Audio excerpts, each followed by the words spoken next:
Thank you for joining us this morning. We have a special guest with us, and that is Fred Dunn. And he's on the other side of the world, Pennsylvania, and he's going to tell us a little bit about what is going on in that area and also tell us what people might expect if they're keeping bees in the northern hemisphere. So welcome, Fred Dunn. He's a master beekeeper, certified by the Cornell University, and also is an amazing educator, putting out a huge amount of content that really helps people, reviewing products as well, and is traveling around talking to beekeepers and really helping to educate. So welcome, Fred.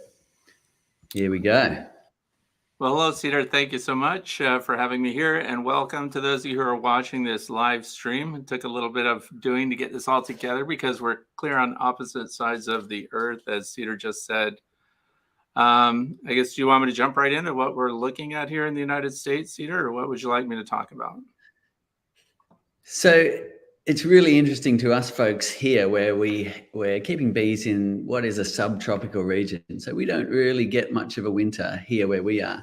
So it's really interesting for us to find out what it's like for you. So if you go into a little bit of detail about all of the things you do as the seasons change and as things start to warm up, that would be great. But if anybody's got questions, put it in the comments below. If you've got questions for Fred or questions for me, put them in the comments and we'll get to answering those. So if you could just start with a little bit of a description of what's happening right now with your bees in your bee yard. I understand you have a research apiary pretty near to your house. Yeah. So as Cedar said, I live in the northwestern part of the state of Pennsylvania in the northeastern part of the United States.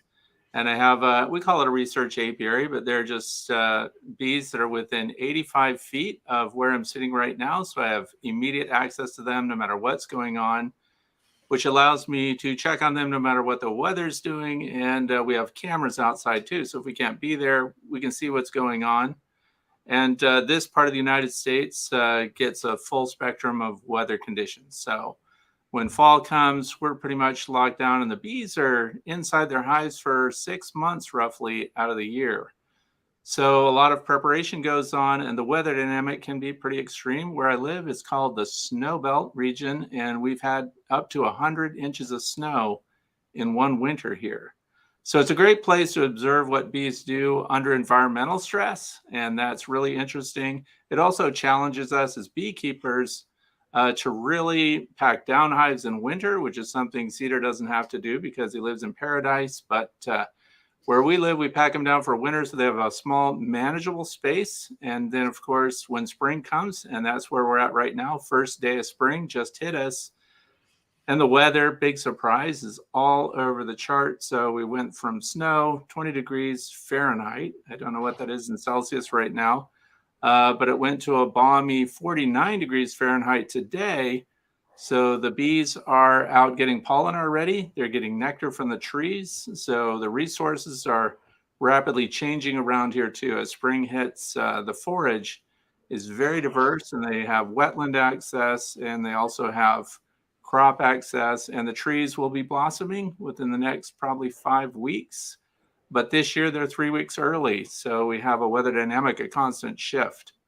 So right now we're trying to keep an eye on our bees and putting off kind of the desire to look inside your beehives while the weather's still cold, because colonies that are small, clusters that are small, if we open them up too soon and we don't have a nice warm day to do that, we can chill the brood just because we want to know what's going on with the bees. So right now, I tell people the best thing to look at are the landing boards. You can tell your bees are alive. You can also see what they're doing.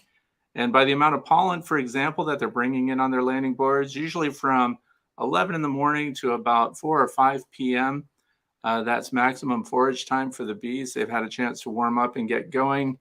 And if we see more than 10 pollen loads per minute coming in, they're brooding up pretty fast. So things change rapidly this time of year. So we've got a lot going on. Amazing. It's really, really so different. So your bees are literally tunneling through the snow to get out at the moment. Is that where they're at? Well, when the snowstorm, like we just had a snowstorm last weekend, so that a lot of people have concerns about the landing board and the entrance being blocked by snow. We have that happen quite a bit, and it is very interesting to go out when we have several feet of snow. You can look at the landing board, and I have a habit of clearing entrances and landing boards, but before I do that, I like to look at them. I use a thermal scan to see what the temperature of the hive is, to see where the cluster is by doing a surface thermal scan. And we also see that they melt a little pathway, a little airway through the snow. And it's really interesting that they probably could make it okay on their own, but because I'm a beekeeper, I feel like I have to scoop that snow out of the way. It also makes a big difference what direction our landing boards are facing. Some days we get a good amount of sun, and the beehives that are facing to the south or the southeast get a melt off right away on the landing board, and the entrance gets cleared by the sun itself. And those that face north or west, I don't have any facing west because I avoid setting up hives that have the entrance facing the prevailing winds. So our prevailing winds come out of the west. So all of my hives face south, east, north, and that's it. But the north-facing hives require attention. And the reason I leave them that way is so I can make those comparisons. Yeah. Wow, really, really so different to what we have here. For those that are just joining us, we've got Fred Dunn is streaming in from Pennsylvania, telling us what it's like keeping bees in that region and what it's like keeping bees in the snow. So super interesting. Now, if you're a new beekeeper just starting out, you've got the season ahead of you now. Could you describe what it would take to get started as a new beekeeper? Okay, that's a great question. And in fact, we're coming up on the time when a lot of brand new beekeepers are thinking about getting their bees for the first time. And of course, the good news about that is hopefully they've been taking a bunch of courses through winter and learning about their bees before they have them in hand and before they start hiving them. And we're still a ways off from that here in Pennsylvania. Packages, which I don't know if they ship them in the mail there in Australia, but here in the US, people can buy packaged bees through the mail. And they can also get nucleus colonies that they pick up from bee breeders, or swarm season is coming, and you can get your freebies if you know where to get them and who to kind of call on to teach you how to hive those bees. So those are the three ways that people are going to get their bees for the first time. We have time. That's the good news. If you currently have bees, and this is your first winter with them, it's a huge challenge because the bees are doing things that we don't know about, because remember, it's too cold to look inside the hive. And I guarantee that I have hives out there right now. We have 22 colonies of bees. 20 of those survived winter, I'm pretty sure. And just by the landing board activity today, we know that they're building their brood rapidly. And so when the warm weather hits, the new beekeepers, especially even the seasoned beekeepers, get caught off guard, but they need to super up their hives to provide extra space. So adding honey supers on, otherwise they're going to wind up with their first colony of bees swarming out bright and early, right along with the new drone crop that's being developed out there. So it's a time of year where the weather dynamics, we have to be ready when we get those nice warm days. And by that, I mean in the 60s or better before you're opening your hives. Remember, the brood is at 94 to 97 degrees Fahrenheit. So what feels like a nice hot day to us is still going to stress your bees a little bit, but they can recover much better if we have at least 60 degrees Fahrenheit. And it's nice and sunny, so that's also the best time to get into your hive for the first time for the new beekeeper. And the other thing, and I mentioned earlier that they're foraging from 11 to 4 or 5. So a good time for you to get in there is, let's say, 2 p.m. because we have fewer bees to contend with when you open your hive. So you'll have better access to the brood, and you'll learn what you need to know right away. And if they're 8 out of 10 frames or 7 out of 10 frames in that brood box, fully populated, you have to get your super on. So you have to have your equipment ready. That's not the time to run around and go shopping on Amazon or wherever you get your frames. You need to have that stuff ready in your shed now. That's a great tip from Fred there. Be prepared, get your stuff ready. Make sure you've got it there. You don't want to be caught out with your bees needing extra space and you not having the equipment. So yeah, get yourself prepared, get your equipment and get going with it. Now, in regards to getting started, for someone new, what would you recommend they do in terms of online courses, in terms of hands-on courses, and things like that? That's a great question. I can answer the online course. There's one called the beekeeper.org. Cedar may have heard of it. And there are a number of online resources. I recommend YouTube. How can I not, being that that's what I do every Friday. But there are courses, but what's more meaningful than an online course, if you can have access to it, is go to your state beekeeping organization, and they'll list smaller clubs and societies of beekeepers that might be in your county or in your city or in your area. And if you can join one of those, if you don't have bees yet and you haven't purchased them yet, it would be really great if you could tag along with a beekeeper and see what a spring looks like for them. I highly recommend that people go through a year of beekeeping vicariously through someone else, and maybe helping out at different key moments, key intervals through the year, so that you're really know hands-on more what to expect. And I realize that some people are remote and they just can't get to another beekeeper, or their bee club doesn't suit them for whatever reason. Then finding a personal mentor is really important. But yeah, being able to go out with somebody and physically see hives while you have somebody with experience right next to you is a great way to start.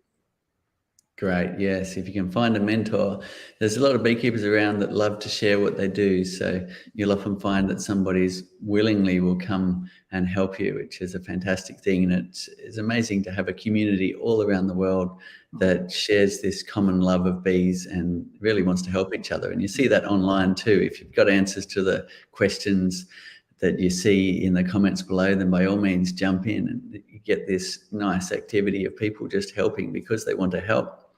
So yeah, it's fantastic if you can find somebody to help in person as well.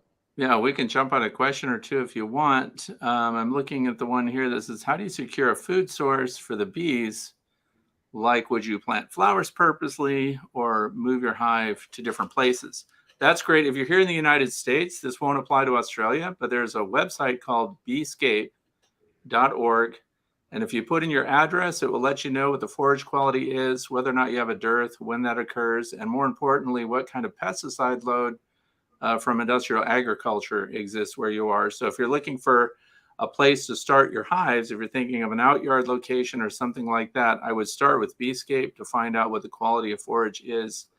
And a lot of people want to talk about planting flowers and trees and things in their yard that will benefit the bees, and I'm all for that 100%. Well, you should know that what you're planting in your yard is not going to provide, unless your yard's enormous. My yard is 8.5 acres, so I can make a difference with my bees with the acreage I have. And I do plant for the bees and for other pollinators, but every little bit helps. So whatever you can plant, here's what I look for. I look for plants that are native to your region that provide nectar and pollen for the longest period of time. So this year it's agastache, which is hyssop, and it starts blooming early in the year, and it provides nectar for the bees all the way through October and into November. So that's a perennial investment. Once you plant them, they're going to come back on their own. And a couple acres of that can give several hundred pounds of honey through the nectar. So picking the plants, trees in particular, if you have a small lot, then trees, that's like a vertical garden. So American linden trees and things like that, when they're mature, they provide hundreds of pounds of nectar. So thinking about, the long term, how long will these plants be around? Some annuals are good, but that's an investment every year, but every little bit helps. My campaign in spring is to get all my neighbors and friends shamed into leaving the dandelions in their lawns and clover when it comes up. People consider clover invasive, and all the chemical companies want you to wipe out clover and dandelions and everything in your yard. And I'm just wondering what the problem with that is. Did it hurt their feet? 100% of the dandelions edible for you and the bees. So leave them. And so that's your campaign. We could look at, if you live in a neighborhood, encourage your neighbors to provide for your pollinators also. So that's kind of my take on plantings. Do you find that the mentality shifts a little bit when people become beekeepers and they start just looking at flowers in a different way? Okay, well, you know what? I hope it does. because there are splits within the beekeeping community regarding how they're going to feed their bees. Some of them would rather put out sugar syrup and load your bees right away. So those who look at flowers and things like that, the reasons for keeping bees are wide and varied. And we also have a bunch of people that are interested in native pollinators, and they don't see beekeepers necessarily as their friend in that venture. So here's what I tell those people. Once you become an owner and a keeper of bees, then you do become aware of not just the weather conditions throughout the year, but what resources are available in the environment. And just as the other person who posted that question, what can we do to improve the environment for the bees? Because then when we do that, we're also improving our environment for all the pollinators at once. So for example, I have an acre of milkweed. Who would grow milkweed? The point is it's also good for the monarch butterflies. In fact, it's the only plant that the monarch butterfly can reproduce on. So when we do that, we're doing it for the honeybees and others. So I think as you become aware of what impacts your bees, what benefits your bees, you're also benefiting countless species that also depend on those pollen and nectar sources. Yeah.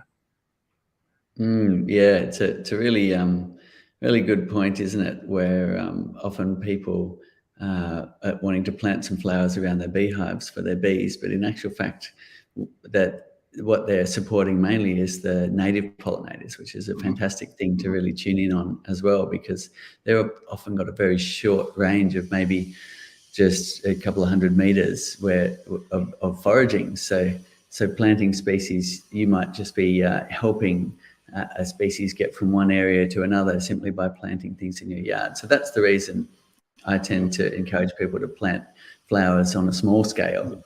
But yeah, if you can plant flowers on a large scale, then it will help your honey crop as well. Any questions coming in? I'll patch in Trace, who's one of our wonderful customer support team members here, who will read out some questions that are coming in. Oh, great. Oh, hello. Oh, hi, Fred. Finally, we get to see the face behind the voice. Yeah, exactly. Nice to see you. Lots of questions coming in, and I can see you're watching them as well. One of them, Fred, being asked again, that plant website that you just mentioned, can you repeat that name of that plant, the website for the suggestions for the plants? The website is Beescape, BEESCAPE.org. And what that does is shows the quality of the environment where you're thinking about keeping bees. So you put your own address in there and you get information about when you might have a dearth. If you're never going to have a dearth, where I live, I score very high and I don't have a dearth period. So starting right now with the weather warming up, right until the first snow, we have good forage for bees here. It also includes information about habitat supporting bees. So for example, if you're thinking about swarming and having a kind of a Darwinian beekeeping approach where you allow your colonies to swarm in spring and renew your queens that way, it lets you know what their chances of survival are in the environment, which is very important. If you're going to allow bees to swarm, we need to know that the forested areas nearby will support those bees, and hopefully they'll be able to find a cavity to reside in. So it's a very helpful website for information like that. Yeah, fantastic. I wonder if we have a similar thing here in Australia. I'm not quite sure. It'd be great to have one though. No. Okay. Fred, wondering if, and you probably know that a frame feeder is a good idea for the flow hive to feed the bees. That's not necessarily a specific question for the flow hive, but the frame feeder, for those who don't know, you have to remove one of your frames, and in some cases 2 frames, depending on the design of the frame feeder. So you pull out your frame, it's usually in the first or second position, and here in the northern hemisphere, it would be on the west end, because that's the last for your bees to fill out comb. They start on the eastern side, the warm sunrise side. And then I don't use them, and that's because I'd much rather have a frame of comb and brood. And in this case, if I didn't have a frame feeder there, that would be probably the drone comb frame at the end. And because it displaces the actual bees, the other thing is I want people to think about putting syrup in a frame feeder. It is an open source of liquid, so there's water content. And remember that your bees are also trying to dehydrate the syrup that you've put in the hive with them in that frame feeder. So I'd much rather see people use a feeder that sits on top of their inner cover if they've got a colony of bees that really requires their attention, because that's the other thing. Bees don't always need to be fed.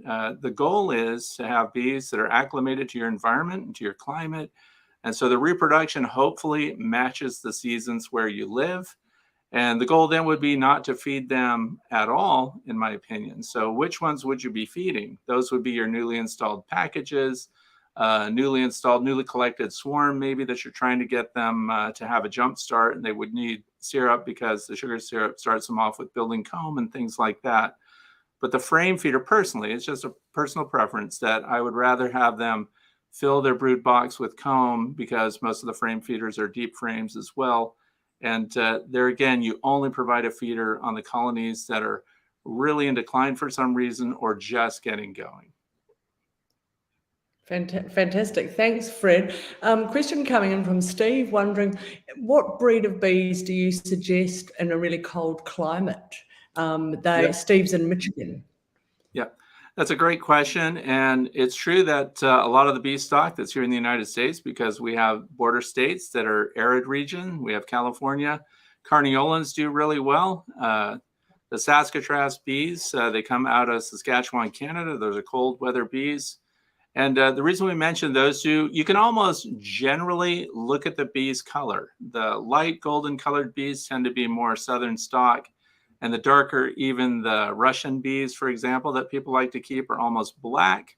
And those do really well in colder climates. And one of the advantages of having stock like that for northern climates, if you're in the UP of Michigan or something like that, they keep their broods small as they go into winter, where, for example, an Italian bee in the north would brood up and have far more demand on the resources going into winter than some of these cold hardy stocks would have. So those, for example, would require extra feeding and extra care to get them through winter, where I'd much rather have a stock of bees that are adapted to the colder climates, which is what I do here. And that way they take care of themselves through winter, they brood down at the right time, and they build up not too early. So that's very important too, so that their demands match what the environment can provide. Oh, fantastic. A question we get asked here all the time, a lot, Fred, is especially in the colder climates, as you know, where we are, we have a very mild winter. Are you always removing your supers in the wintertime? Are we removing them? Taking off your supers. And this plays too with years of experience. Once you have your bees and realize when they come through winter, if you're brand new to beekeeping and you're going into your very first winter, it's always best probably to leave a little more honey on than you think they might need. And since we're talking often about the flow hives also, everybody, where I live looks at the flow hive with a deep brood box, and then they have the flow super on right on top of that.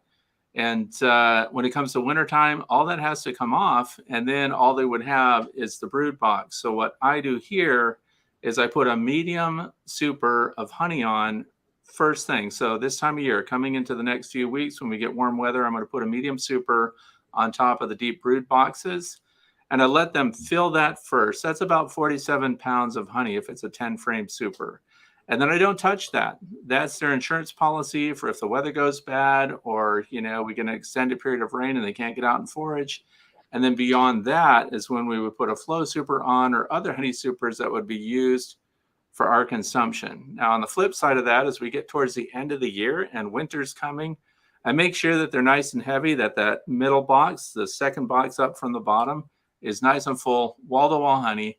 And then when we take off our, fall harvest or late season harvest again, which won't be the same everywhere. It depends on whether you have a fall nectar flow. Here we get goldenrod, we get asters and things like that provide a real boost at the end of the year.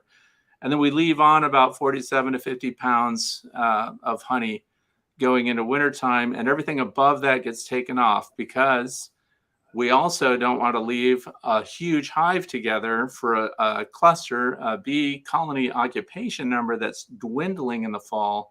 Because now if we have too much honey stored up above, when the weather turns really cold, condensation will form above your cluster of bees on the honey because it's too far away from the bees. So it's really important to size it right. So right where I am, about 50 pounds does it if you have an insulated inner cover. So I hope that makes sense. And if you have flow supers on, those flow supers have to come off. No queen excluders can be on your hives going into winter, because that would keep the queen down below and the brood down below, and the cluster would rise above them, and then they would be frozen and unattended. So. Okay, some good tips there, making sure you leave enough honey for your bees coming into winter. If you've got questions for Fred or myself, then chime in below and Trace will read them out. We've got a lot of great questions coming in. For those that are just tuning in, Fred Dunn is our special guest today, tuning in from Pennsylvania. He's also one of our experts. He mentioned the beekeeper.org, which is an online course that we've put together with experts from all around the world. He's on there doing some great episodes about wintering your bees. And also he's a master beekeeper. So he is doing a lot of education. He travels around educating beekeepers, and also a lot of great content online. So any questions, put it in the comments. Fred, your bees are now under snow. What survival rate are you expecting? And can you tell whether some of your hives haven't made it through the winter? Okay. Yeah, that's a good question. And we touched on that earlier. I had 22 colonies going into winter. We lost 2 for sure. One of the ways that we find out which ones are alive or not is simply by thermal scans on the outside. But you can also bet that if they're venting through the snow, and our snow has melted off, by the way, so in the last day. If there's any melting of the snow at the entrance, if you're finding new dead bees at your entrance and you're scraping them out with the hive tool or something like that, which I feel is really important, there have to be live bees in there to be dying and refreshing at the entrance, so we know they're alive. Another great way to find out, and I don't know why more people don't do this, you have to take your warm hat off and you have to put your head and your ear right up against the hive and listen, especially on these days when there's no wind. And you'll hear a nice hum coming out of there, even with no signs of life. So that's really important too. I think somebody earlier on asked if we had any kind of camera that we could use to look in on the bees in the wintertime. And I do. I have an endoscope that's 200 thousandths of an inch in diameter. So that can slide right through the entrance. And it has 2 lenses on the end of it, and one's a 90-degree lens. So once I get in there, I can point it up, and then we see the bees clustered there nice and snug. And so that we know that they're alive there. We can also see the condition of dead bees on the bottom and things like that too. So there are lots of ways. Stethoscopes are inexpensive. So you can take a stethoscope out there and put that up against the side of the hive and listen to that. And you'll find out right away. Colonies that often look dead aren't. Even in a state of torpor, there's some humming going on in there. And I really, really encourage people not to open their hives too soon. If the cluster's very small, we should wait until you have a nice warm day and find out, because they might still make it. It's kind of surprising. I see this question here. Did you ever try? Oops. Was that the question that I already answered? Oh, yeah. Tiny inspection camera endoscope. And they have video recording capability and live view capability. They're very handy. Fantastic, Fred. A question, what's your preference in the brood box, foundation or foundationless frames? That's a great question. And when it comes to brood boxes, I love foundationless, but we all know that it takes a lot of resources for the bees to draw out that new comb, especially if it's brand new. Also, they have a tendency to create wandering combs. So we all know, I'm sure you've heard it 100 times, critical to keep your boxes absolutely level side to side, because the bees, when they draw their natural comb, it goes along with gravity. So what I do is I checkerboard the frames when they're brand new. So let's say we're setting up a brand new colony. We have all wooden frames, but every other frame has foundation in it. And so for that, I use plastic foundation that's heavy, waxed. And the reason I do that is it keeps the bees aligned when it comes to every other frame. And I let them draw their natural comb. And then once that's done, I pull out, unless it's covered in brood, but I'll pull out as soon as I can the frames that are plastic foundation, and then we leave natural comb. And then somebody's going to say, well, that's just going to fall apart when you put it in your extractor. Well, because it's the brood box. None of those deep frames in the brood box ever go through an extractor because they're always there for brood. So that's brood, pollen, and whatever resources of honey that they want to keep down in that box is always for the bees. So natural comb is all I use in brood boxes in the end. So we can start with foundations, and then I just gradually rotate them out. And if they've drawn out the comb on those foundations, I save them, set them aside. And then if we need them for a future colony that we're starting out, now we have drawn comb to put in there. But for me personally, foundationless is always the best in a brood box. Great. Thanks, Fred. John's asking, how much caring can you do for your bees, and can you love your bees a little bit too much? I guess they're talking about opening the boxes. John may not like my answers. So we have to consider that your bees, first of all, we need to know what's going on because bees are managed and they are under, here where I live, under the Department of Agriculture. We need to be prepared to react to what the bees are doing, and especially be aware of any potential disease that might be occurring. And Australia is starting to learn that we also need to be aware of things like Varroa destructor mites. But you absolutely can get into them too much, but I have a fix for you. I have hives that I get into every single day, and the bees don't care. So you might be saying, well, what kind of hive would that be? It's an observation hive. By title alone, it means that they're there for you to observe them. And I have 3 in a building, and it's the Way to Be Academy building, which is really a glorified shed, but it's for people like me and like people that think they want to get in and look at their hives all the time. The bees don't care. And these are set in thick enough observation hives that they can handle year-round cold. So the building is not heated, which is really cool. And when we get these nice warm days, that building has a south wall with 6 south-facing windows. So even though it might be 40 degrees Fahrenheit outside, it's often in the high 60s or 70s inside the building just from the radiant heat from the sun coming through those windows. So then we can pull their insulation covers off and we can look at hives. And now that the weather's warming up, you can go out there and look at hives every single day, even in the rain. So observation hives allow that. Now, should you be opening your standard hive and looking at the frames because you're obsessed and you just have to know what's going on, you can actually cause your bees to abscond.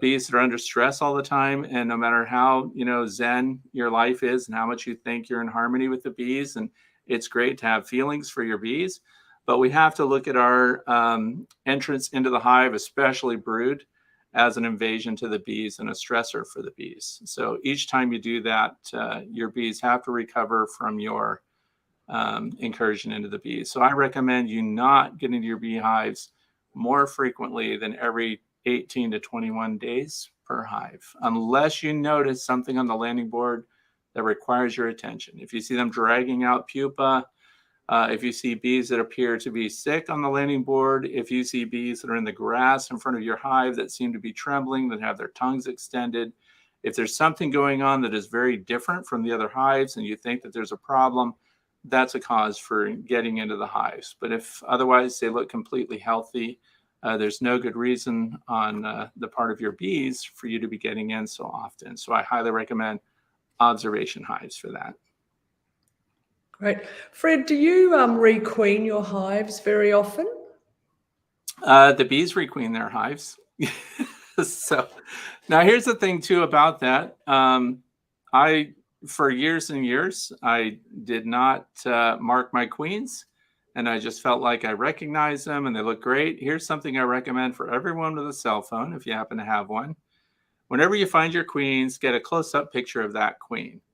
I also recommend that if you're comfortable handling your bees, if you can pick them up by the thorax carefully and you can hold them by their thorax and their wings, and if you can put the mark, and the color for this year internationally is red. So if you can mark your thorax of your queens with red paint, here's what you'll become aware of, as I did last year in particular. My bees are requeening far more frequently than I ever thought they were. And that actually benefits the bees quite a bit. If there's a big population of drones around, your new queens may, by the time the old queen is on her way out, we've got capped queen cells, which, by the way, since we're talking about spring preps here, if you start to see queen cells under construction in your hives, they're going to split. You need to find your queen and create your own split if you can. but they're going to reproduce. Super seizure, sometimes they just get rid of their queen. The queen can be killed off by the resident bees, and she can just disappear one day. And they're so good, often down in the brood box, at hiding the new queen cell, that, and multiple cells usually, that by the time another queen comes out, and within 10 to 12 days after she emerges, she's mated and come back, and now you've got a new queen. And unless you're very active and very up to speed on your bees, they requeen frequently. So do I intentionally requeen them? I would, if they had a problem like, let's say, chalk brood or something like that, that requeening could be part of the fix for that. If you've got one of those colonies that just stays small all the time and never quite gets enough speed up, that could be a poorly mated queen. So that would be a good opportunity for you, of course, to remove that queen when there are eggs present. And then hopefully they will make a new queen from the remaining eggs when they hatch. In the absence of a queen, they would naturally do that. So I let the bees pick the eggs that they're going to use to do that. And I try to requeen with my own bees. And then, of course, they're breeding with local stock. And the best time to do that, if you're doing it under your control and with your planning, is late spring, because we have strong colonies in the area that have come through winter. We know that those are doing well in our environment. And we know that then when the new virgin queens fly out to the drone congregation area, that they're going to be mating with drones that are also hardy stock, and they have to compete to mate with her. So we know that those aren't packages that have come up from somewhere else. And so spring is a great time if you're going to intentionally requeen. It's a great time to do it. And fantastic, because there was a question came in from Lou, wondering why their 1-year-old queen was not laying in the springtime. Mm-hmm. Well, I don't know what the history of that queen is, but queens suffer stresses also, depending on how you get them. And some people buy queens through the mail. They can be poorly mated to begin with. The other thing is there could be a dietary issue in that colony overall. We know that those nurse bees need to constantly feed and care for the queen. Queens don't feed themselves, so they depend completely on the nurse bees and the quality of nourishment that they can provide for her. If there's anything going on with the quality of nutrients in the hive and diversity of resources, then of course the queen's health also declines. But there are a lot of reasons why queens can ultimately stop performing well. You may actually, if she's really a bad performer, consider removing her altogether and taking the remaining. If you have more than one colony of bees, you could take that remaining colony and combine them, or you can buy in a mated queen from someone else who has very good quality stock that does well in your area, and you can reinstall a queen within a day of removing your existing queen. So it's a great way not to lose any time when you buy a mated queen that can go straight to work. Great. Chuck Rao, who's tuning in as well, who's one of our ambassadors, asking, what's your best method of introducing a new queen with the most success that you've had? Okay. Well, I did videos on this, by the way, so they're on my website, how to introduce queens, and I do it a lot of different ways. And when you're a brand new beekeeper, of course, you're going to probably put your queen, you're going to get her in a queen cage, which looks something like this. And of course, when they come through the mail, they'll be in another cage. If you have to improve your success of getting your resident colony to accept a queen that's foreign to them, sometimes the queen comes in a wire cage and she has workers with her. The reaction to the workers is often hostile, and we don't always know if they're rejecting the queen or the pheromone of the workers that are there. So if you can, if you're not comfortable doing it by yourself, but I always recommend getting the workers that came with the queen out of that cage first, and then introducing just the queen by herself in the cage to your colony, and you'll find that her acceptance is much higher. Another thing that I like to do if it's nice and hot outside is I mix up 1-to-1 sugar syrup and a couple teaspoons of something called Honeybee Healthy. And that has demonstrated to help with acceptance. You spray all the brood area, and the guard bees that come up, you spray them too with Honeybee Healthy, and you lightly spritz the queen cage as well. And that's been proven to help with the acceptance. So it's really going to be important to look at their reaction. So before I even go to introduce the queen by spreading the frames apart and putting the queen cage down in there and then pushing them back together, I like to lay it on top and see what the response to her is. Most colonies that are truly queenless, that don't have laying workers, which is a whole nother issue, but they'll come out and immediately surround the cage, and you'll see the body language. They'll extend their proboscis. They'll be trying to feed her nutrients. They're really trying to care for her. And also they're licking the queen right away. And some of them will even start to open their Nasonov gland, which means not only are they accepting her, they're already starting to spread her pheromone. And in cases like that, and again, this is something that you would do after really being familiar with your bees and understanding their behavior, I direct release queens like that when they're so immediately accepted. But on the safe side, you could put them in there and there's a candy plug and let them eat through that. But that's a great sign. Now, on the other side of that, if the resident colony, if those workers come out and they're bending their abdomens towards the cage and they're biting at the screen and they're trying to sting through, then there's a very good chance that you might have missed the fact that there could be another queen there, or we've got laying workers. So another thing that you can do, and this is assuming you have more than one colony of bees, when you introduce your queen, pull a frame of brood, and it would be very helpful if some of that brood were open. So if we've got larvae in there and you swap a frame out, pull a frame out of the resident colony that you're requeening, put that in the colony that you're pulling brood from. Don't divide their existing brood, push them together. When you pull that frame out, put your brood frame in and introduce your queen at the same time. And that kind of refreshing of new open larvae at the same time you're introducing the queen really disarms them. And it's even been good at helping with laying worker colonies. It kind of shuts down the laying workers. So there are a lot of tricks, but those are kind of my top ones. Great. Thanks, Fred. And a question, of course, obviously, but you've got a wealth of knowledge, and wondering how long and what made you get into beekeeping? Have you been doing it for?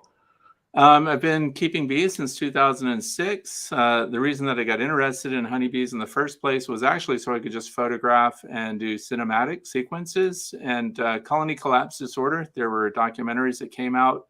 Of course, everyone was very concerned about the health of the bees, and I was actually taking pictures of their conditions, and was one of our state bee inspectors that suggested that I keep colonies of my own, and then I would have them on my property. And my wife gave me permission to do that, which was very important.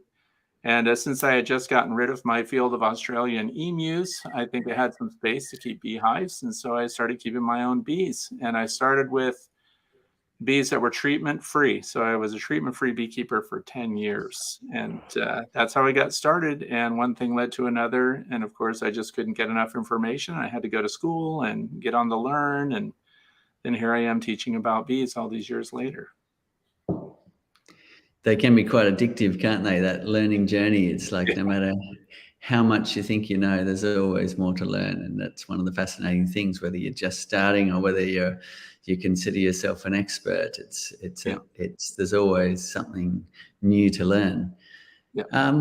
Fred, we have a Varroa destructor incursion here in the state of New South Wales. And we're trying to kick them out of Australia. But it's a hot topic here, and just wondering what it entails. How do you see it? You obviously have Varroa destructor around. Do you just tell us a little bit about what one would do in your area to manage Varroa destructor? Oh, I'm sorry. Yeah. The Varroa destructor mite, and first of all, I'm really sad that actually hit Australia, because it's so great to have a place where you weren't having to deal with it, because so much of what we deal with here with the Varroa destructor mite, for those who don't know, it's a mite that predates on bees. It's not the only thing that attacks and feeds on bees, but right now it's our biggest problem. And when it came to the United States, it was devastating to the beekeeping industry, commercial beekeeping as well. And I would say, 90% of the effort for commercial beekeepers is keeping Varroa destructor mites under control. And it's not just that the parasite feeds on the bees, feeds on the fat bodies of the bees. So if you can imagine something that's giving you liposuction every day, they need those fat stores and resources to survive. And what's worse than that is they carry a whole bunch of pathogens with them. And it's these pathogens that are actually much worse than the mite. They last much longer once the mite has fed and come off of the bee. They feed on the abdomens of the bee. And once they're off, the pathogens persist. And those can even have a sublethal effect. So a lot of beekeepers wouldn't necessarily know that their bees had Varroa destructor mites, because remember, they're on the underside. They're on the abdomen of the bee. And when they're reproducing, they're actually in the cells, which are in the pupa phase. So they're under the cappings where we can't see them. So it becomes a huge challenge. And what's the worst aspect of this mite is, and what I'm showing you is, this is an example of course, this is not how big they are, but if I were the bee, this is kind of similar to how big it would be on the bee's body.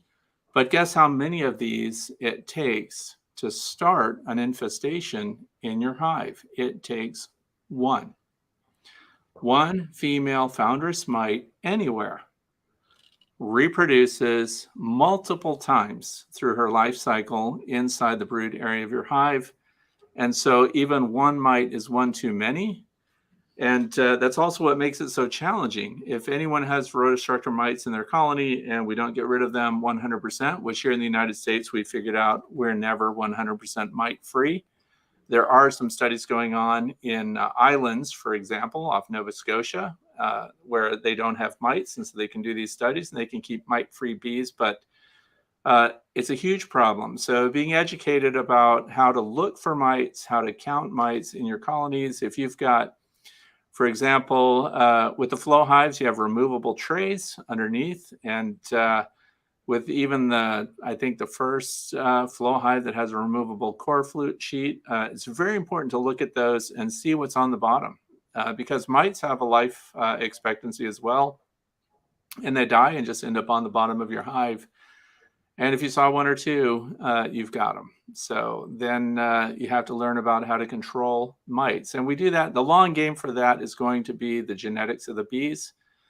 So I support breeders that are working with Varroa resistant, hygienic stock, bees that have the potential to manage and exist with mites. So since we know that we're not getting rid of them completely, it's bees that are so healthy and so attentive to mite infestations that they chew off their feet, they groom them off each other, they groom the new bees as they're emerging from their cells. So the workers get worked over, and there's this really fever pitch grooming that goes on. So these are traits that your bees start to demonstrate that show that they have some ability to control the mites themselves. So that's the long game.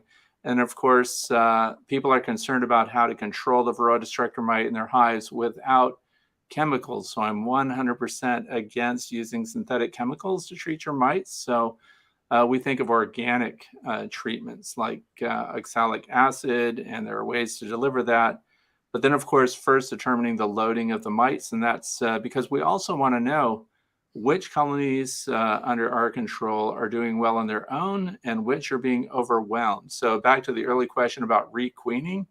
If you had a colony of bees that was frequently overrun by mites, we would remove the queen, let that colony go broodless. So once they hit the broodless cycle, it means that all of the mites in that colony are in what's called the dispersal phase, which we used to call phoretic mites, which means they're not protected by cap cells. And so we can do a soft treatment like oxalic acid, vaporization, and get a 96% efficacy. But what's wrong with that? 96% knocks them down and keeps them under control, but the mice that remain eventually are going to multiply, of course, and reinfest. So we have something called integrated pest management. So if you have screen bottom boards, hopefully with trays underneath that we can catch what goes through them. The University of Florida did a study. Dr. Jamie Ellis says that just passively, you can knock out 15% of the Varroa destructor mites there.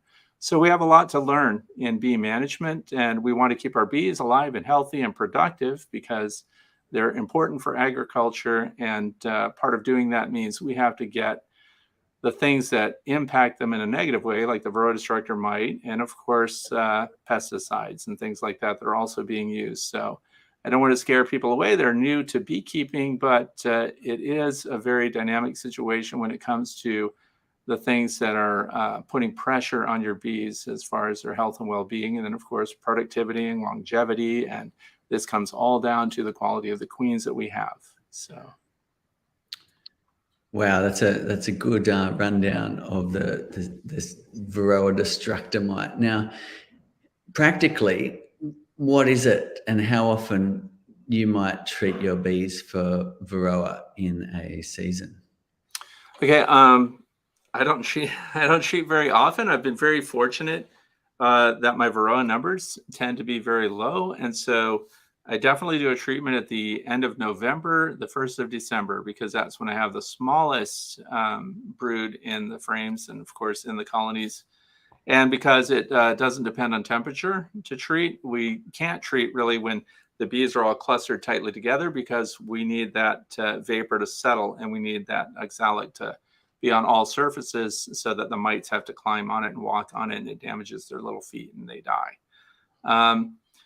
But as far as controls go, I'm sorry, what was the question? Just wondering how often you need to do it. Like, what's it Oh, entail? yeah. In So, terms of yeah, I your don't, because I have them under control when it comes into spring, like last year and the year before that, very low numbers. So I might get 1 or 2 mites out of 300 tested bees.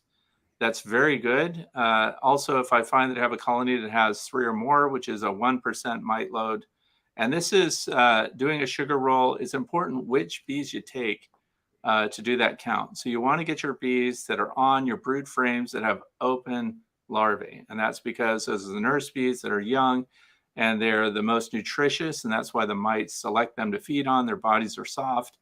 And you're going to get your highest mite counts on those. And I do the sugar shake overall, although you can use Dunn ultra free and clear dish soap, or you can use isopropanol, but that requires killing of 300 bees each time you count. The sugar shake is pretty effective, and if you hit the threshold, you know that you're going to treat. So we look at the colonies that are growing the fastest, the colonies that are the largest and have the most reproduction. That's also the most opportunity for your Varroa destructor mite to reproduce. And so those I take a look at, and I might be looking at them once a month. That would be really frequent. Most colonies that have been clean, and this is where keeping records on your bees is going to be very important.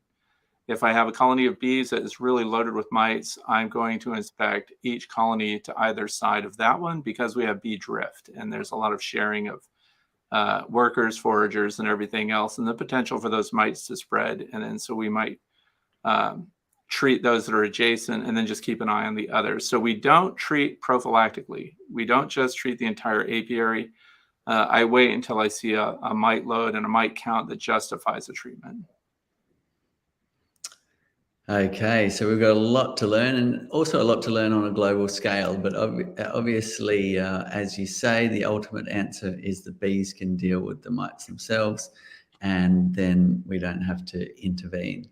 So we look forward to those programs and those people that are doing that work, breeding for resistance. That's really important to us all. So that's fantastic. We've got time for one last question. So here we go. Tracy's going to read out another question. Jeremiah, actually, who's in the rural Northern California. I thought this was a good one.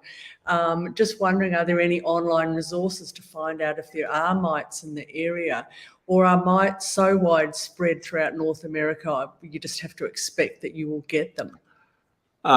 That's a great question. And unfortunately, the answer is that there are no mite-free zones here in the United States.